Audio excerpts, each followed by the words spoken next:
Assalamualaikum warahmatullahi wabarakatuh. Kembali lagi di materi PKK tentang produk kreatif dan kewirausahaan. Kali ini kita akan membahas materi di poin 3.14. Poin A tentang pengujian dan evaluasi produk. Saya akan coba jelaskan materinya. Mulai dari pengujian produk.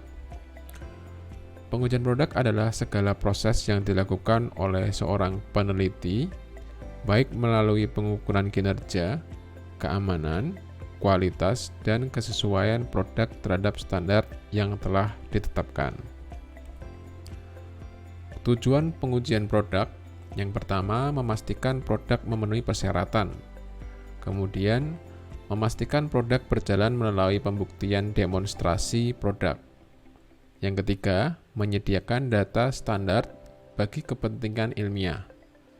Yang keempat, sebagai sarana perbandingan dengan produk lain. Yang berikutnya, sebagai bukti dalam proses hukum dalam hal hak paten. Kemudian, memecahkan masalah kendala produk. Berikutnya, mengidentifikasi efisiensi biaya dalam proses produk. Jadi berikut merupakan tujuan-tujuan dalam ketika kita melaksanakan pengujian produk. Kemudian lanjut ke kegunaan dari pengujian produk itu sendiri, ada 6. Yang pertama, meningkatkan kinerja produk dan kepuasan pelanggan. Yang kedua, produk akan lebih unggul dibandingkan dengan produk pesaing. Yang ketiga, dapat mengukur kadaluarsa pada kualitas produk dalam penyimpanan. Kemudian, memberikan pedoman yang tepat terkait masalah harga, nama, merek, kualitas, kemasan produk. Dapat memantau kualitas produk dari tahun ke tahun dan jalur distribusinya. Memberikan gambaran daya terima konsumen terhadap produk tersebut. Jadi ini kegunaannya mulai dari meningkatkan produk untuk kepuasan pelanggan, untuk menjadikan produk jadi lebih unggul dibanding produk pesaing, kemudian mengukur kadaluarsa, misal untuk produknya produk yang bisa disimpan tuh sampai kapan, itu harus diujikan dulu untuk kadaluarsanya, memberikan pedoman tepat terkait masalah harga, nama, merek, kualitas, kemasan produk. Nah, ini harus diuji kira-kira ada masalah nggak dengan harga sekian, ada masalah nggak dengan nama merek ini, ada yang sama nggak, itu harus diuji dulu.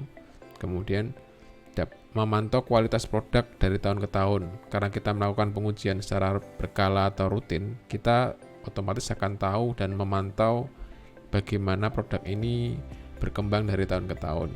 Kemudian memberikan gambaran daya terima konsumen terhadap produk.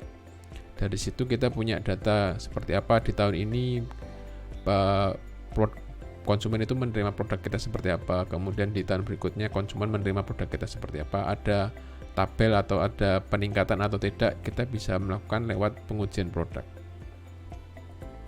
Kemudian pihak yang berperan dalam pengujian produk ada 3. Yang pertama, pemerintah. Pemerintah mengeluarkan undang-undang yang mewajibkan produsen menjalankan kegunaan produk dan menjamin keamanan produk. Jadi pemerintah itu memberikan undang-undang supaya melindungi konsumen dari produk yang tidak salah untuk dikonsumsi. Mungkin dalam hal ini contohnya sudah bersertifikat untuk makanan atau BPOM itu. Jadi pemerintah melindungi konsumen agar menjamin keamanan konsumen ketika mengkonsumsi produknya. Jadi sudah legal atau belum. Kemudian pemerintah mengadakan peningkatan mutu produk dengan menertibkan suatu rangkaian standar secara nasional atau sering kita sebut dengan SNI atau Standar Nasional Indonesia. Mungkin contoh yang dulu sempat ramai itu tentang produk helm. Mungkin kalau dulu produsen helm itu karena sangat banyak dan ternyata terjadi rawan kecelakaan yang tidak bisa melindungi organ vital kita, kepala kita secara data ya. Jadi kemudian pemerintah memberikan regulasi untuk standar nasional Indonesia di helm. Jadi ketika helm tidak berstandar nasional tidak boleh dijual, atau dalam produk-produk yang lain mungkin juga sama. Jadi pemerintah juga melindungi konsumen dengan memberikan standar nasional Indonesia atau SNI. Kemudian untuk perusahaan menyediakan produk dan layanan sesuai dengan kebutuhan industri. Kemudian melakukan standarisasi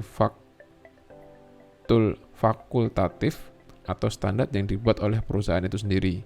Contoh misal walaupun sama-sama produksi helm misal, mungkin untuk standar di produksi helm A dia untuk keamanan bagian kancing bawah dia menggunakan double misal, dan harus double karena mungkin itu standar yang dilakukan oleh perusahaan atau yang aturan dari perusahaan itu sendiri. Atau standar wajib adalah standar produk yang ditentukan melalui peraturan pemerintah yang tadi saya jelaskan melalui SNI. Jadi ada standar perusahaan sendiri, ada mungkin standar wajib yang harus dilakukan karena berkaitan dengan aturan pemerintah tentang SNI. Kemudian yang terakhir adalah organisasi konsumen.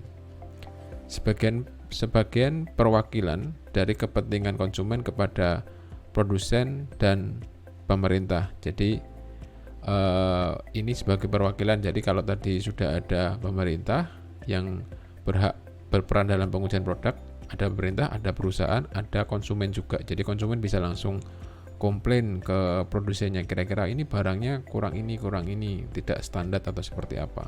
Jadi selain pemerintah, perusahaan juga organisasi konsumen juga sebagai perwakilan.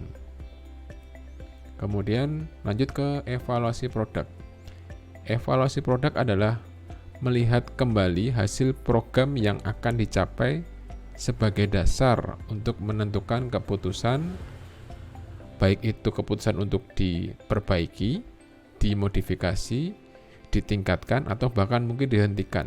Jadi ketika kita melakukan evaluasi produk, kita melihat kembali hasil-hasil yang kemarin sudah dicapai sebagai dasar untuk menentukan keputusan. Kira-kira ini dari hasil evaluasi, dari hasil uji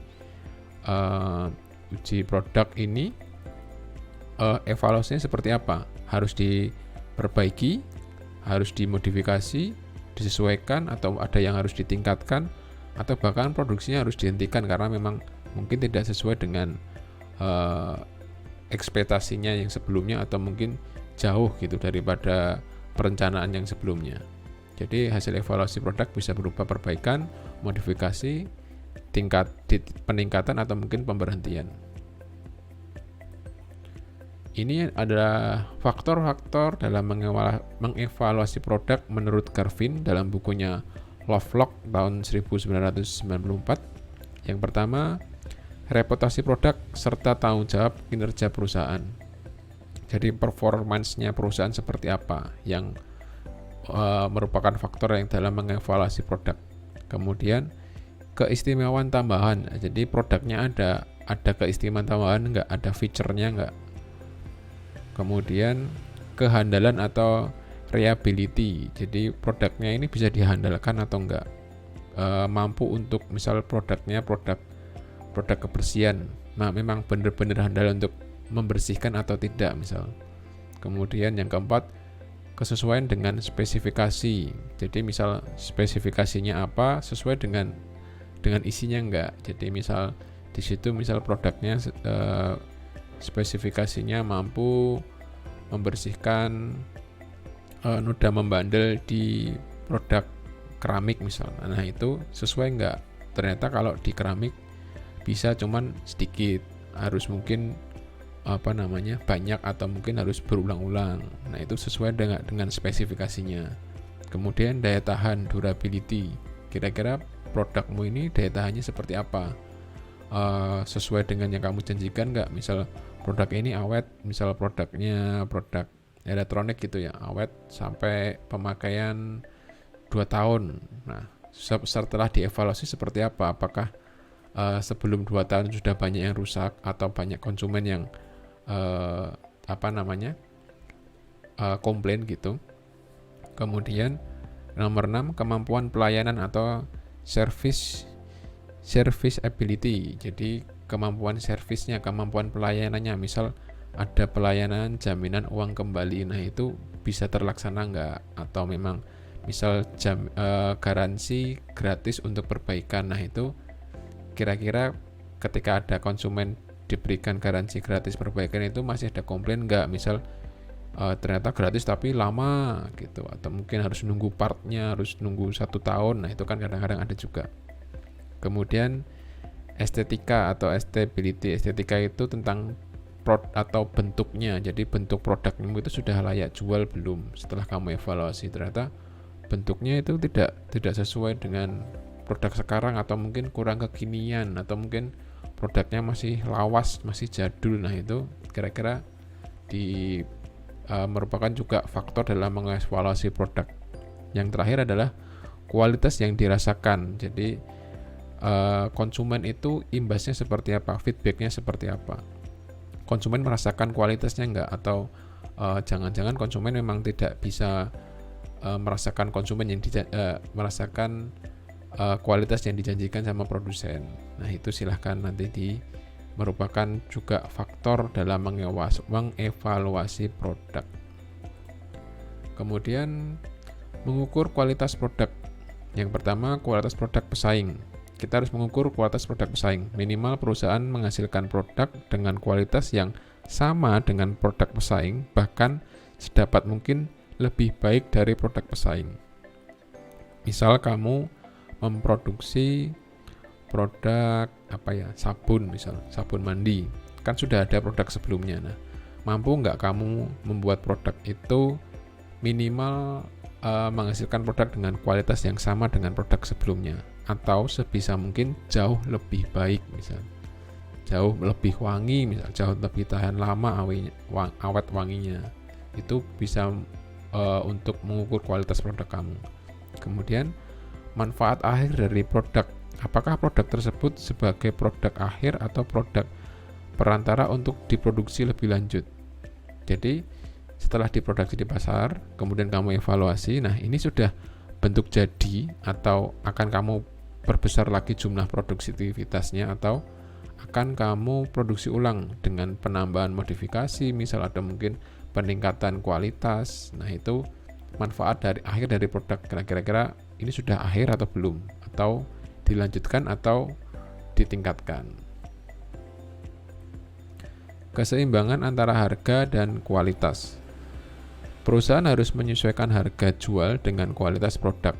Konsumen tidak akan segan membeli dengan harga tinggi bila kualitas dari produk yang dibelinya memang terjamin dan berkualitas super.